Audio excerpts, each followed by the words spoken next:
Welcome back to Central Valley Talk. The show is Briggs on Books, where we talk to authors from all over the world about their books, about their process, how they even get it published. So many of our viewers are authors who are just trying to finish that first book. Well, our next guest, coming from halfway around the world, literally, has finished multiple books. Welcome, author Crystal Mary Lindsey. Welcome, Crystal. Thank you, Mike. Thank you for having me. Now, how many books, like I said, most of our viewers are trying to finish their first book. How many have you finished? I've brought out 19 books, Wow. And I've had a few translated in other languages. Yeah. Now, so you can tell our viewers where you're located. I'm located in the subtropics in Queensland, Australia. I'm in a little country town, and I'm about a half an hour from the Pacific Ocean. So I'm on the other side of the Pacific Ocean to you. Now, here in California, it's 106 degrees, but we talk Fahrenheit. What is your temperature over there? Oh, gee. We're about 3-4 degrees centigrade. That's why I've got my winter clothes on, because it's cold. Yeah, so maybe that's about 40 degrees over there, the way we look at how we read temperature. But it's cold. Well, it's cold here in the nights, but in the days it gets very hot, and people walk around in shorts. When my husband was here, when my husband was alive, he always had T-shirts and shorts on because he was used to Tennessee. Wow. He was used to the cold. Yeah. Now, tell us a little bit about your latest book. I've got the cover here up on the screen. Is it called U.S. Marine? Vietnam Sacrifice. Vietnam Sacrifice. U.S. Marine Vietnam Sacrifice. Tell us about the book. Well, you know, when my husband was alive, he wanted to write his story about being in Vietnam. He suffered injuries in Vietnam, and he was medevaced to a Japanese hospital. He was in a bad way there. They dressed his wounds. As a registered nurse, I understand what happened to him, but apparently they were very, very busy, and they dressed his wounds, and then they didn't come near him for another week. And when that happened, you know, it smelt bad, and he had multiple resistant staphylococcus, which is staph. He had a staph infection, so they wanted to cut his arm off. And he just said, no. He said he had really roaring high temperatures, and they were putting him in ice baths. And he said the ice baths were sort of worse than the pain. It was terrible going in these ice baths. Well, this was back in the early 1970s, and we know now you don't do that. You use debit water. You don't use freezing cold like that. That's really bad. It's very cruel, actually. Yeah. Well, when he got sort of a little bit better from there, he was taken back to Tennessee, to Memphis, and he was in a rehab hospital there for over a year. He fought them about cutting his arm off because that's what they wanted to do, amputate, and he kept his arm. But he had a lot of trouble, even up to the time before he died, he had trouble with that arm. Wow. He used to have to exercise the arm all the time. He got into riding a Harley, and he said that was good for him actually because of having to hold onto the handlebars and exercise that arm continually. Yeah. But he still had shrapnel in his chest too. Oh boy. And he suffered very badly from PTSD.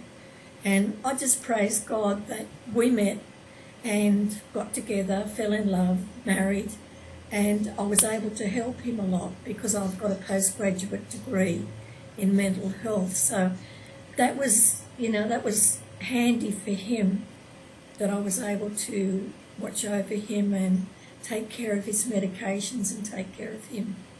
Now, will this book, U.S. Marine Vietnam Sacrifice, tell the story about how this guy from Tennessee met a girl from Australia? Well, yes. Really, I start off in the book where he's in the Vietnam jungle and how he felt, because he was a very sensitive, loving, kind man. And, you know, being in the jungles there, you weren't just fighting against troops, you know, grown-ups, adults. You were fighting against children, and that really got to him. Yeah. And that that was a terrible thing for him to go through. He'd been through a lot of hardships in his early life. His father died when he was only 13. And I tell this in the story. And, you know, at the time when his father died, his mother had had a breakdown, so she was in hospital. His younger brother, 3 years younger, had been burnt, and he'd suffered third-degree burns, so he was in hospital too. So my poor husband, when his father died, he was at home in a house on a farm, you know, with nobody near him, just by himself. He went through a lot in his life, and I go through this in the story, you know, what he went through in his life, and leading up to joining the Marines and going over to Vietnam and then coming home. And as you know, they weren't welcomed home. No. They were ostracised. It was very hard for them. Yeah. So he did suffer PTSD for the rest of his life. When I met him, he had trouble sleeping. He suffered from narcolepsy. He had a lot of problems. But I thankfully, you know, we met. God brought me into his life, and we met, and I was able to help him with the VA and, you know, with everything. And then when I brought him back to Australia for a visit, he wanted to come here and live. He just liked being near the ocean, everything about it. You know, I live in a country town. There's fruit plantations all around, and he just loved being able to have a garden and have fruit trees out the back and have gardens out the front. He just loved it. Now, and I don't mean to rush past this book, but there's another book that this was the book we found, and we saw that, and that's when we asked you to come on the show, The Mystery Healer of the Smoky Mountains. Yes, yes. Tell us about that book. Well, where we lived in Tennessee, when the fall came, and I must laugh about this because I'd never seen all trees lose all their leaves, and I didn't know what happened. That doesn't happen in Australia. We have maybe a few trees lose leaves, but not like, you know, like I saw there. And I said to Raymond, all the trees are dying. And he laughed at me, and he said, no, they're not dying. He explained what happens. But I could look right over, and I could see the Smokies from where we lived. You know, I could see the wild turkeys. And I was intrigued with the Smoky Mountains. Raymond and I, we were actually married in Pigeon Forge, which is near Gatlinburg. It's at the base of the mountains. But I love those Smokies.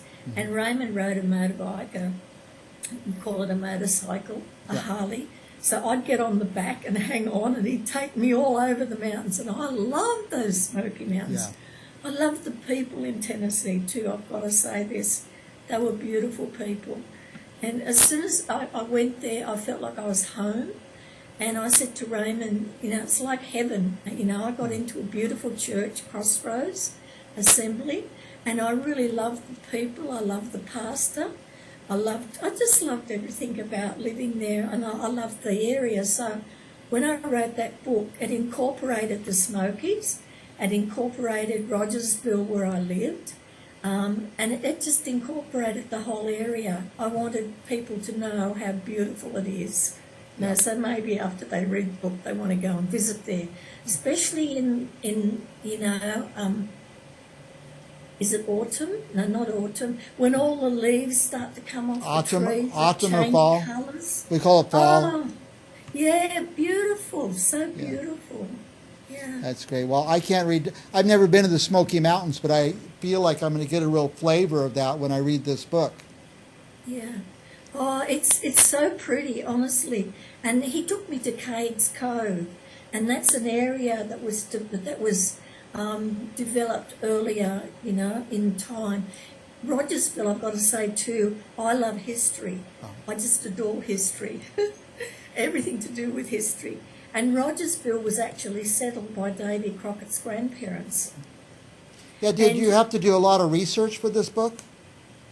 I did a little bit, but, you know, loving history, I'd sort of learned about it. And I had to go and visit their graves. And I was astounded to learn that his grandfather actually died on his 50th birthday. Wow. Isn't that terrible? Yeah. You know? the whole area is devoted to the Indian. What was it? I think they're. Gee, I can't remember what Indian group they are. I think it's the Cheyenne. Yeah, I think that's what it is. But it's just a beautiful area, the whole, and the people, like I said. And when I started nursing in the area and I had to go into the mountains, the people were just so receptive. My boss wasn't sure how they'd accept me, and I had to learn to speak slowly so they'd understand right. Now, Crystal, we have on the screen, we have this website, crystalmarylindsey.com. Your website. What would our viewers find on your website? On my website, they'll find a lot of my books. My son, he's a web designer, and he designed it. So they'll see all my books going along and my books further down, and then they'll see a place where they can send me an email if they like to correspond with me. Yeah. I like that. So I like that when I read in a book to be able to correspond with the author. And where can we order all these books you have? Where can we order them? Well, mostly on Amazon. They have come out through Ingram Spark as well, so they are on a lot of book sites. Raymond's book, the Vietnam book, it's actually in Walmart, so if you can't find it in Walmart, just ask for it. Yeah. Well, we'll track it down on your website or wherever we have to. Crystal, we've gone way past time, but you're so fascinating. I could talk to you all day long. Any last thoughts you want to tell our viewers or tell the world about anything? No, just that when I write, God gives me the story. I wake up and I've got the story. I sit on my laptop and I type it all out. And what I do when I write, because I've also got a degree in psychology and I've got another one in theology. So what I do is I'm trying to make people feel happier in themselves, give them encouragement and enthusiasm. And that's what my stories do. They're not nasty, they're romantic, they've got the love of God in them, and, just the understanding that no matter what we go through in life, God is with us and He loves us. And He protects us and He cares for us. That's a great message. Look up author Crystal Mary Lindsey on her website, crystalmarylindsey.com. What a great web address. And buy her books. Thank you, Crystal. I hope to have you back again and again on the show. Thank you very much, Mike. Thank you for our viewers, don't go anywhere. We'll be right back with another author right after this.